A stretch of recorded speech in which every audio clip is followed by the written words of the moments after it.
Thank you very much, Mr Chairman. I'm definitely seeking a call on Clause 3, which just deals with the fact that this Act that we are moving through under urgency at the moment amends the New Zealand Public Health and Disability Act 2000, which is thereafter referred to as the Principal Act. And, Mr Chairman, in speaking to this clause, I want to draw attention to two anomalies, two irregularities, two inconsistencies which, had this Act been a regulation, would have been drawn to the attention of the Regulations Review Committee and would have led to a disallowance motion.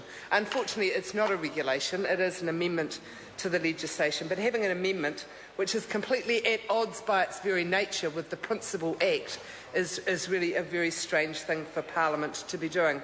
The first reason that I say that is outlined in the preliminary provisions of the Principal Act in the purpose statement, which is on page 6, and it's in parts 3, and in particular 3.2. That particular part of the Principal Act, the New Zealand Public Health and Disability Act 2000, says this, Mr Chairman, that the purpose of this Act is for the promotion of the inclusion and participation in society and independence of people with disabilities. This very amendment works in exactly the opposite direction. It excludes not only people with disabilities but their families and any other members of the public from discussion about the significant changes that are being introduced here. Further in the Principal Act, it goes on to say in the purpose statement part 3, the best care or support for those in need of services. Again, Mr Chairman, this amendment that we are debating works in exactly the opposite direction of the Principal Act.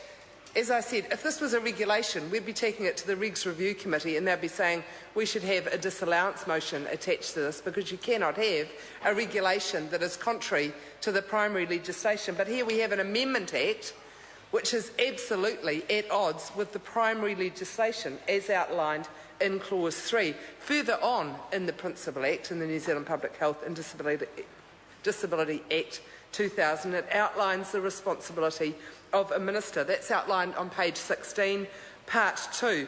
It talks about the need for determining a health strategy. It talks about the need... slightly off the topic, Mr Speaker, but just when I was researching for this, it does refer to the annual reporting against the disability strategy, which I note has stopped. So that's another breach of the Principal Act not dealt with by this amendment. So returning rapidly to Clause 3, it also talks about the relevant consultation that is described not as should be done, not as a nice to have if you can do it, but outlined in Part 2 of the Principal Act as the responsibility of the Minister. The Minister of Health, the Minister responsible for this amendment legislation, has in the primary Act the responsibility to consult. Again, we are seeing exactly the opposite of this. This bill is not a budget measure.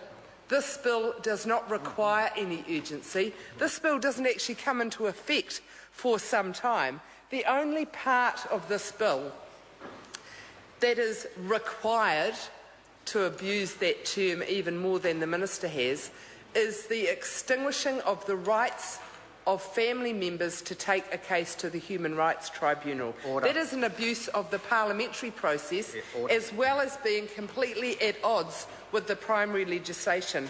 Mr Chairman, in Part 2, the responsibility of the Minister clearly outlines that in any change to the health strategy or health policies or the disability strategy, there is a need for consultation.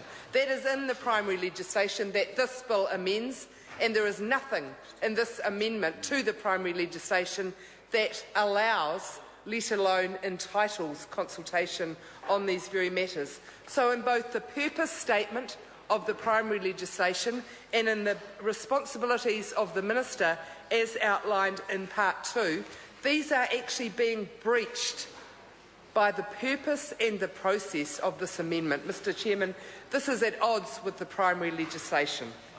I call the Honourable